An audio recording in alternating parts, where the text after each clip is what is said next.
여러분 반갑습니다. 빵식입니다. 시청하시기 전에 방송에 도움이 되는 좋아요 버튼 한 번씩 눌러주시고요. 또 한 가지 방송을 바로 받아보실 수 있는 알림 설정 종 모양 있죠? 그거 한번 딱 클릭해 주시면 대단히 감사하겠습니다.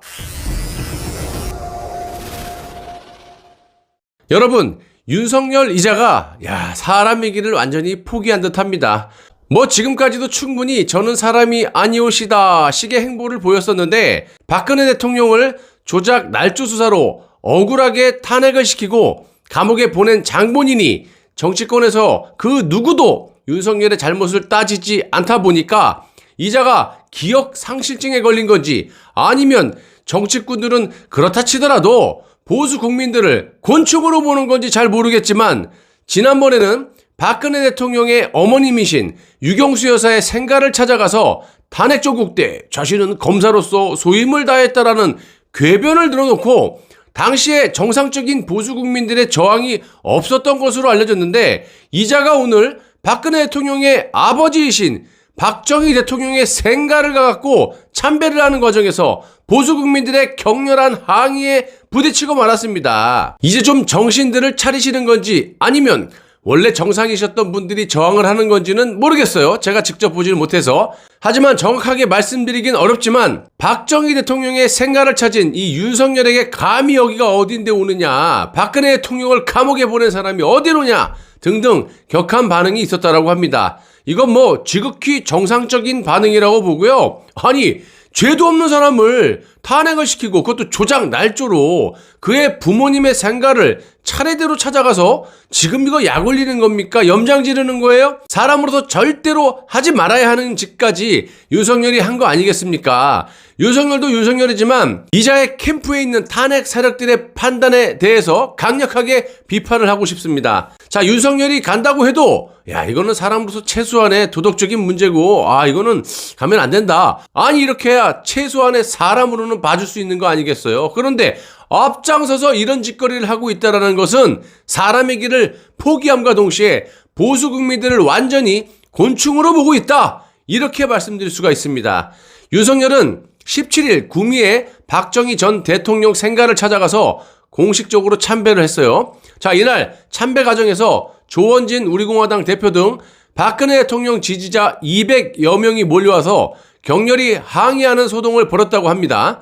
박근혜 대통령 지지자들은 죄도 없는 박근혜 대통령을 감옥에 보낸 사람이 단 한마디의 사과도 없이 이곳을 찾았다 이러면서 거친 욕설까지 쏟아내면서 항의하는 모습을 보였다라고 합니다. 자, 이 때문에 윤석열은 자신의 지지자들과 경찰에 둘러싸여 떠밀리다시피 추모관에 도착해 간신히 참배만 한 채 서둘러서 자리를 떠났다라고 합니다. 떠난 게 아니고 도망간 거죠. 얼마나 기겁을 하고 도망치기 급급했느냐. 방명록에 글도 한번 남기지 못하고 예정에 있었던 기자들과의 백브리핑도 진행하지 못하고 도망쳤다라고 합니다. 자, 잘한 거고요. 자, 이런 식으로 강하게 저항을 하는 세력들이 늘어나야 된다라고 봅니다. 이게 정상인 거예요. 어떻게 얼마 전까지 박근혜 대통령 사랑해요 했던 이런 인간들이 그런 분을 죄도 없이 온갖 조작 날조 수사로 억울하게 감옥을 5년 가까이 지금도 빼줄 생각도 하지 않으면서 얼굴에 강철판을 두르고 어떻게 저런 행동을 할 수가 있느냐 이 말입니다. 아마 좌익들 같으면요 강목을 들고 서쳤을 거예요. 그나마 보수는 양반이라서 이 정도라고 보고 있고요.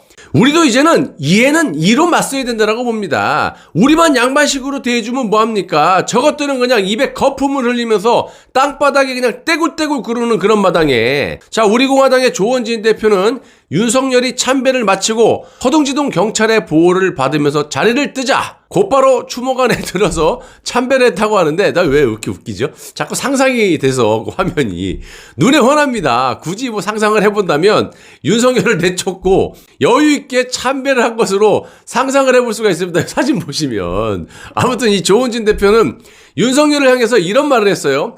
윤석열 전 검찰총장의 참배는 국민을 바보로 하는 것으로 있을 수 없는 일이다. 윤석열이 이런 식으로 하면 가는 데마다 쫓아가서 국민의 뜻을 전달할 것이라고 이렇게 말했는데 다른 건 모르겠고요. 지금 같은 이 워딩, 이 시국에 시원한 말이라고 바른 말 했다라고 봅니다. 자, 솔직히 문재인의 공작이 수륙양공으로 여기저기서 난무하고 있고 보수 국민인 척 좌익들도 상당히 포함되어 있음을 알 수가 있지만 보수 진영의 상당수의 국민들도 돈 몇 푼 받고 말이야 저들의 뿌락지가 돼가지고 활동하는 것도 부정할 수가 없는 노릇이에요. 어떻게 박근혜 대통령을 포함해서 헌법과 법치를 무너뜨리고 자신의 안위를 위해서 이 윤석열 같은 자는 보수 진영의 인사까지 수백 명을 감옥에 집어넣어서 보수의 계멸을 가져다 둔 저런 윤석열을 지지할 수가 있고, 현재까지도 저자는 새치업바닥으로 보수를 우롱하고 조롱하고 곤충 취급을 하고 있는데도 불구하고 정신 차리지 못하고 돈 몇 푼에 윤석열을 지지한단 말입니까? 어제 국민의힘당의 대선 후보들의 토론회가 있었는데 정말 2017년 대선 때와 비슷한 상황이 또 벌어졌다고 봅니다. 7대1로 홍준표를 맹공격을 하고 있던데 홍준표 의원에게 한 말씀을 좀 드리고 싶습니다. 그때와 마찬가지로 상대방에게 의도적이든 아니든 간에 이 면죄부를 죄다 주고 있다라는 거예요. 아니 이번에도 윤석열에게 면죄부를 제대로 줬다라고 보는데, 아니 뭐가 됐든 물에 물 탄 듯 술에 탄 듯 이렇게 토론할 게 아니라 윤석열을 잡으려면 별거 있습니까? 팩트로 조지면 그냥 끝나는 것을 절대 그렇게 하지 않고 배에 꼬고 있으니 역공에 말려드는 거 아니겠습니까? 할 거면 하고 말 거면 마시란 얘기예요. 윤석열 하나 때려 눕히는 게 그렇게 어렵습니까? 진실은 다 밝혀져 있고 그걸 밝히기만 하면 되는 거예요 그냥. 그런 놈의 것을 왜 못합니까? 아니 무슨 약점이라도 잡혔어요? 예를 들어서 탄핵에 촉발이 되었던 이 태블릿 PC 건만 해도 그렇습니다. 현재 특검이 조작 날조 수사 발표가 거짓임이 다 밝혀져가지고 언론사들이 정정 보도를 하고 있는 마당에 윤석열에게 당시 특검에서 최소한의 핸드폰을 압수해갖고 포렌식을 통해 장급 패턴이 L자니 뭐니 이런 걸 질문하란 말이에요. 그러면 윤석열이 가타부타 무슨 답변할 거 아닙니까? 나는 안 했다. 정상적으로 그때 압수해서 한 게 맞습니다. 아니 뭐 이래버리면 지금 밝혀진 팩트로 조지면 게임 셋인데 왜 그걸 왜 안 하고 있느냐 이 말이에요. 그리고 지난번에 이준석을 절대로 옹호, 비호해서는 안 된다라고 말씀을 드렸잖아요. 그런데 지금 그것이 문제가 되고 있어요. 이준석의 말장난에도 아무런 대응을 못하는 거 아닙니까? 빌미를 이미 줬기 때문에 할 말이 없는 거예요. 이 최재형 얘기도 잠깐 할게요. 최재형이 얼마 전에 캠프를 해체하지 않았습니까? 이유는 뻔한 거죠. 돈도 잘 안 거치고 지 돈 쓰기는 아깝고 절대로 내 돈 쓰기 아까우니까 유튜브나 개설해가지고 지 혼자 다 해먹겠다라는 거 아닙니까?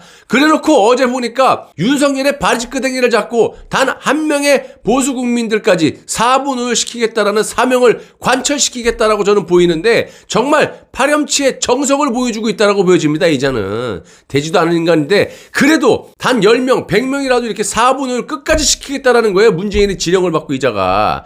또 토론회가 끝난 후에 엄청난 사건이 벌어졌죠. TV조선 4옥 뒤편에서 윤석열의 지지자가 홍준표 의원을 향해서 공격을 시도하는 그런 일까지 벌어졌는데, 일단 홍준표 의원은 부상을 입지 않았다라고 하고 홍 의원의 캠프 인사가 부상을 입었다고 합니다. 이거 절대로 있을 수 없는 일이 벌어진 거고요. 그냥 넘어갈 문제가 아니라는 거예요. 대통령 후보자에 대한 상해자가 장난이에요?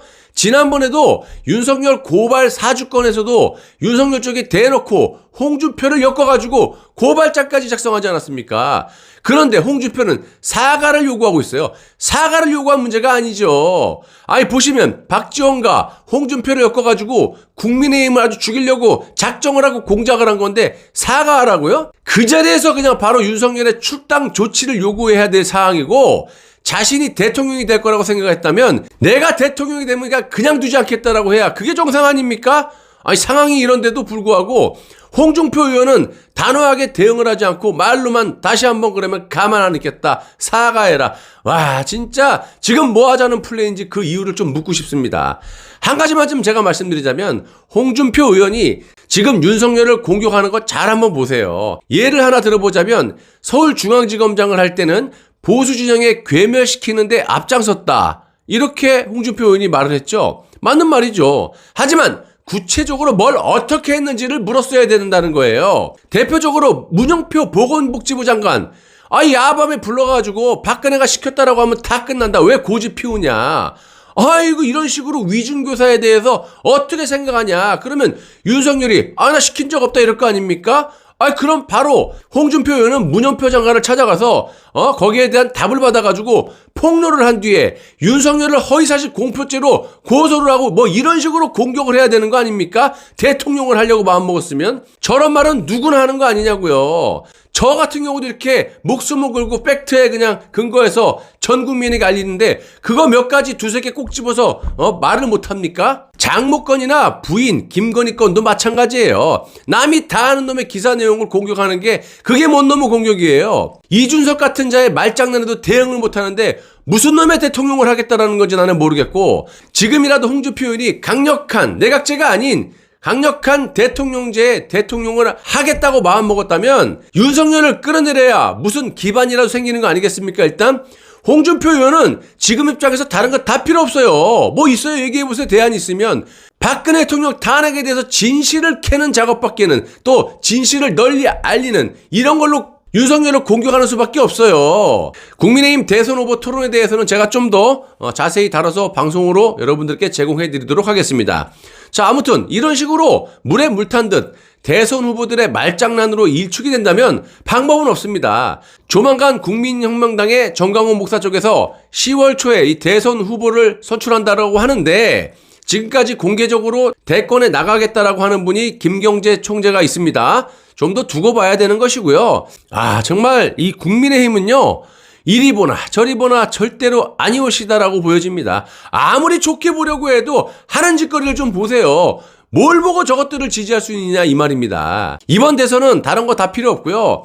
박근혜 대통령 탄핵에 대해서 공격을 할 수 있느냐 없느냐가 승패를 좌우한다고 해도 과언이 아닙니다. 이거 말고는 답이 없다고 생각합니다. 윤석열을 떠나서 좌익들을 싹 다 묻을 수 있는 절호의 기회라고 생각하고요. 지금 보시면요, 탄핵에 대해서 강하게 밀어붙이고 있는 그런 세력이라고 할까요? 보시면 뭐 그래도 정강훈 목사 쪽하고 김경재 총재와 최대집 무소속 후보 뭐 이 정도라고 볼 수 있어요. 나머지는 아예 입을 열지도 못하고 그나마 우리의 생각과는 많이 차이가 나지만 홍준표 의원도 뭐 조금 입을 열고는 있긴 하는데, 여러분들이 잘 판단하시기를 바라고요. 뭐 우리 공화당의 뭐 조원진 대표도 뭐 많은 활동을 하고 있는 것 같아요. 뭐 잘 모르니까 여러분들이 알아서 판단하시고, 뭐 현재 국민의힘의 대선 후보 검증 단장을 한번 보십시오.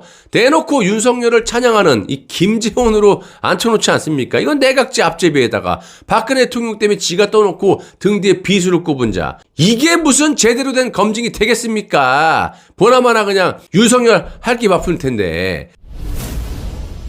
볼 것도 없어요. 이것들 하는 짓은 단언컨대 보수 국민들은 안중에도 없이 지들 마음대로 내각제 개헌을 통해서 영구적으로 뜯어먹고 살겠다라는 계략일 뿐, 국가와 국민은 이만큼도 생각하지 않는 그런 정치를 하고 있다라고 확신을 하고 있습니다. 여러분, 다시 한번 말씀드리지만 저도 국민의 한 사람으로서 지지할 만한 분이 나오면요, 여러분들께 제일 먼저 말씀드릴게요. 그런데 아직까지 없어요. 그리고 확실한 건 보수가 다시 재건을 하려고 생각한다면 저런 썩어 빠진 자들의 쇼에 놀아나서는 안 되는 거고요. 새로 제대로 된 보수의 판을 짜야 된다는 겁니다. 제가 여러 번 말씀드렸죠. 썩은 땅에 어떤 음식을 심어도, 내가 아무리 굶어 죽을 것 같아도 지금 이 썩은 땅에 뭐를 심어도 이거 먹으면 죽는 그런 곡물이 나오는데, 여기다 뭐 하려고 썩은 곡물을 심냐 이 말입니다. 시간이 좀 걸리더라도, 나중에 굶어 죽더라도 일단은 땅을 깨끗한 걸로 다시 뒤집어 엎은 다음에 먹을 수 있는 곡식을 심어야 살 수 있는 확률이 더 크다라는 겁니다. 희한한 생각을 하고 있는 보수 국민들은 뭐 정권교체 어쩌고 그러는데 제 방송 좀 많이 보세요. 정권교체가 되겠는지를. 제가 방법을 가르쳐드리지 않습니까? 지금 그런 사람들의 논리로 보면은 지금 배고파갖고 뭘 심어도 먹으면 죽는 곡식이 다른데 그걸 심어서 빨리 먹겠다는 거 일단 허기나 때우자. 이래서는 안 된다는 거고요. 박근혜 대통령을 주축으로 좌익들과 싸워야지. 국민의힘의 당론을 보세요. 개헌이에요, 이현집 정부. 무슨 말을 하겠습니까? 여러분들이 보시더라도 저들이 지금 좌익들과 싸울 만한 인간이 있다라고 보세요? 싸우고 있습니까? 싸울 어떤 희망이 보입니까? 정말 두말하면 잔소리고요. 더 이상 얘기했다는요, 입만 아픕니다. 나라는 있을 때 제대로 지켜야 되는 거예요. 나라가 없는데 살아서 뭐합니까? 라는 각오로 거짓없는 진실된 애국방송만 제작해서 여러분들께 제공해드리도록 노력하겠습니다. 끝까지 시청해주셔서 여러분들 대단히 감사합니다.